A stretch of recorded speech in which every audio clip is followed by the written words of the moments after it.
Kung problema naman sa itlog ang pag-uusapan natin, kung pakiramdam nyo na okay naman ang pagpapatuka ko, okay naman, nagbibigay naman ako ng vitamins, wala namang sakit ng aking mga pugo, okay din naman yung mga ipot, pero bakit ganun? Parang ang baba pa rin ng production ko. Bakit ang liliit pa rin ng itlog na nakukuha ko? Gayong ang mga pugo ko is hindi naman na bata. No, 2 months or 3 months above na, dapat maganda na yung production ko, dapat magaganda na rin yung itlog at malalaki. So baka ang kailangan mo na ay eto.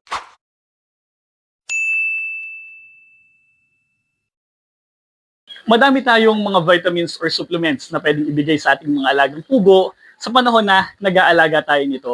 So kaya nga, nandito ang inyong Kuya Ace para tulungan kayo na ma-identify kung ano ba yung mga pwedeng vitamins or supplements na ibigay sa ating mga pugo sa mga scenarios na kinakailangan natin, kagaya nga ng mababang itlog or mapayat na pugo. And syempre kapag nag-start ka pa lang from DOC to RTL,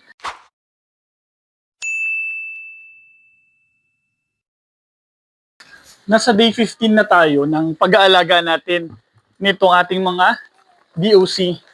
And sa stage na to, sa totoo lang, nagbabawas na ako ng ilaw.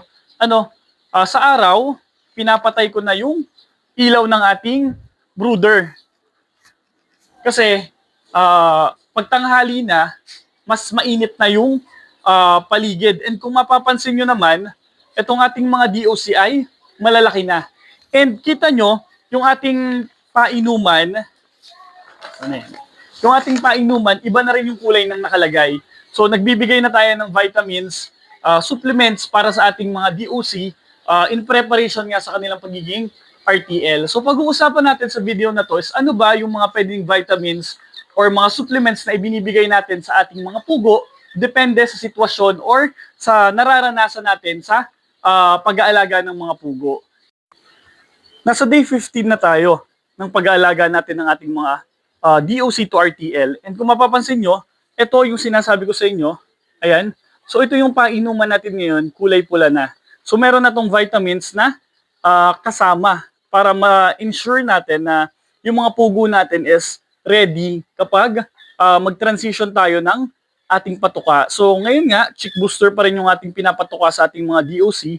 Pero sa kanilang day 15, imagine guys, 10 days na lang, itatransfer na natin sila sa kanilang layering cage. Pero I guess ilang days mula ngayon, pag nalinis namin yung aming kulungan, 2 to 3 days siguro, itatransfer ko na sila, doon ko na sila palalakihin until na maging RTL na talaga sila. Guys, kung mapapansin nyo, from day 1, ibang-iba na yung itsura ng ating ating mga DOC. Guys, pugo na. Pugong-pugo ng itsura nila. Napakalalaki ng ipinagbago ng ating mga DOC. Ayan guys, parang RTL na sila. So day 15 pa lang sila. So ibig sabihin, 15 days old pa lang itong ating mga pugo ngayon. Common question rin ng mga nag-aalaga ng pugo or yung mga gustong mag-alaga ng pugo is kung may mga vitamins ba or supplements daw na ibinibigay sa pag-aalaga ng pugo para at least mas maging maganda, mas maging mataba daw, mas maging masigla yung pugo, and then mas gumanda daw yung production ng itlog ng ating mga alagang pugo. So guys, meron naman po, although ito ng mga ating mga feeds ay nagko-contain na talaga ng mga supplements, nutrients na kailangan ng ating mga pugo, and kung tubig, yung tubig is sapat na. Pero tayong mga Pilipino kasi gusto natin mas maganda pa.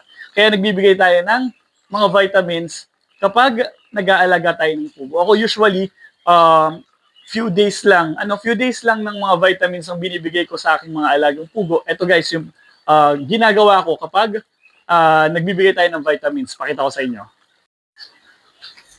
Isa sa magandang vitamins para sa ating mga alagang pugo is itong Vitamin Pro.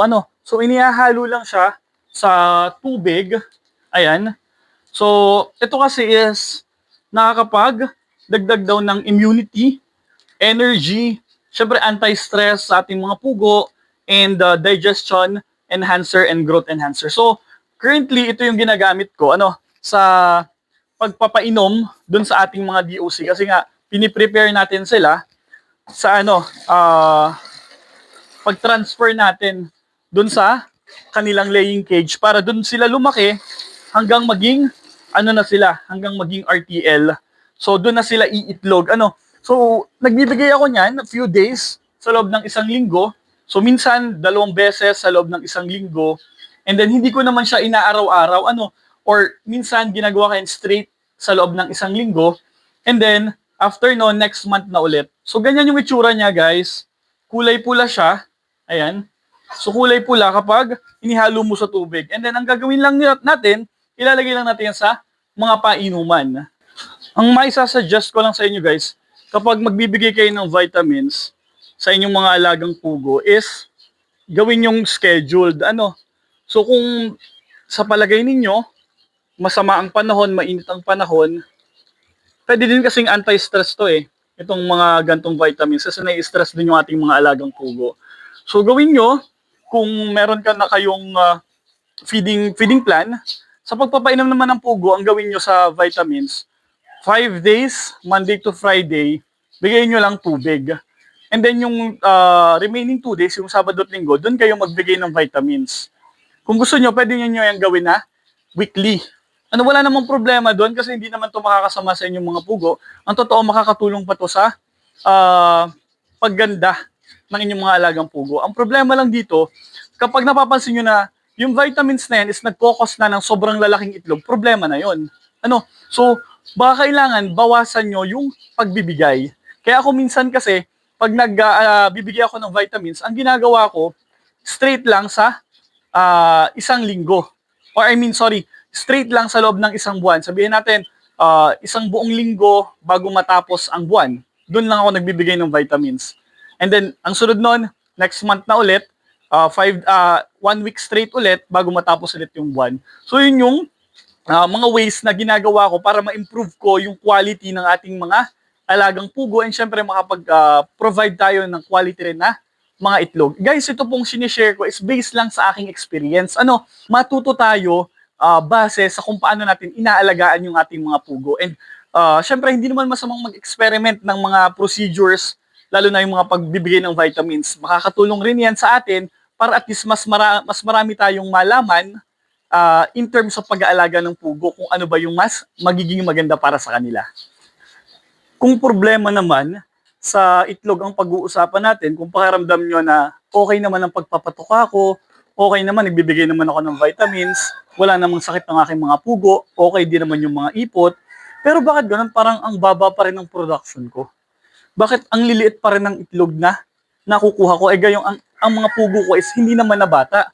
2 months or 3 months above na, dapat maganda na yung production ko, dapat magaganda na rin yung itlog at malalaki. So baka ang kailangan mo na ay eto. Ito yung vitamins na tinatawag na Egg 1000. Ito is para sa mga para sa poultry. So pwede sa manok, pwede sa pugo, pwede sa mga bibe. So ito ay nakakapag-enhance ng itlog kasi ito ay merong tinatawag natin na folic acid. And syempre madami siyang mga B-complex and vitamin E. So nakatutulong ito para sa tuloy-tuloy na pangingitlog ng inyong mga alagang pugo. Pero guys, frequent po na paggamit nito, itong Egg 1000 na to is nakakapagpalaki talaga ng itlog ng pugo. Kapag sobrang laki naman ng itlog ng inyong pugo, mahihirapan naman yung ating mga alaga na ilabas yung mga pugo and then doon sila magkakaroon ng prolapse. Ano ba yung tinatawag nating prolapse? Yung mga itlog is nai-stuck po sa kanilang puwet. Pag na-stuck sa puwet nila yung mga itlog, hindi nila may lalabas, nagkokos po ng mortality. Kaya ito, ginagamit ko lang talaga to minsan kapag medyo maedad na yung mga pugo ko. Like sabihin natin na 9 months, 10 months na sila, tapos maganda pa yung presyo at gusto ko pa ng madaming itlog. So nagbibigay tayo nito, pero hindi po frequent. Ika nga, isuporta lang natin dun sa ating mga pugo para makapag-provide pa rin sila ng maayos na itlog at magagandang itlog sa atin. Siyempre, hinahabol natin yung ganda ng presyo. So, kailangan natin ng mataas na production rate. Pero, kung bata pa naman ang inyong mga pugo at sa palagay nyo ay okay naman ang egg production, okay naman ang itsura ng mga itlog, huwag muna po kayong gumamit nito. Pero ito nga, isineshare ko lang sa inyo na merong ganitong produkto na pwedeng makatulong sa atin sa egg production ng ating mga alagang pugo. Meron din tayong tinatawag na itong multivitamins plus amino acids plus electrolytes. So yung mga multivitamins na yan, talagang nakakatulong yan sa pagpapaganda pagpapataba ng ating mga pugo. So, ika nga ay yung feeds na tinutukan nila is para naman sa pagpo-produce nila ng itlog. Pero para mapaganda nila yung kanilang katawan, eto, meron tayong mga multivitamins. And take note guys, meron tong electrolytes. Itong electrolytes mo is anti-stress. Lagi niyong tatandaan na kapag sobrang init or sobrang lamig ng panahon, na-stress yung ating mga alagang pugo. So pwede tayong magbigay ng electrolytes or itong mga multivitamins na to para at least mabawasan or maibsan yung stress na nararamdaman or nararanasan ng ating mga alagang pugo. Bakit?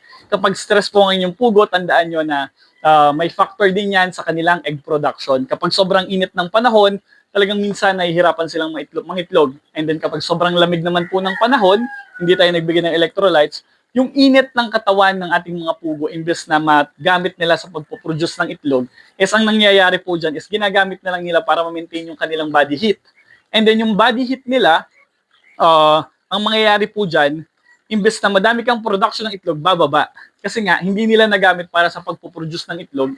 Instead, nagamit nila para ma-maintain na lang yung body heat nila at hindi sila ma-stress or mamatay. So yan po yung mga factors na pwede nating tingnan kapag magbibigay tayo ng vitamins sa ating mga alagang pugo. So ito guys, multivitamins plus amino acids plus electrolytes. So pwede po ito na gamitin natin kapag ang ating mga pugo ay pakiramdam ninyo bumababa yung egg production or pakiramdam ninyo pumapayat na yun yung mga alagang pugo. So ito siya, ganito yung packaging, multivitamins plus electrolytes plus amino acids. Yun lang yung titingnan nyo, nakasulat naman dito sa ibabaw. Meron po nito sa Orange app. So, meron din po nito sa mga Agrivet supplies. Doon nyo po mabibili itong ating mga vitamins na ipinapakita ko dito sa ating video. Madami tayong mga vitamins or supplements na pwedeng ibigay sa ating mga alagang pugo sa panahon na nag-aalaga tayo nito. So, kaya nga, nandito ang inyong Kuya Ace para tulungan kayo na ma-identify kung ano ba yung mga pwedeng vitamins or supplements na ibigay sa ating mga pugo sa mga scenarios na kinakailangan natin, kagaya nga ng mababang itlog or mapayat na pugo. And syempre kapag nag-start ka pa lang from DOC to RTL.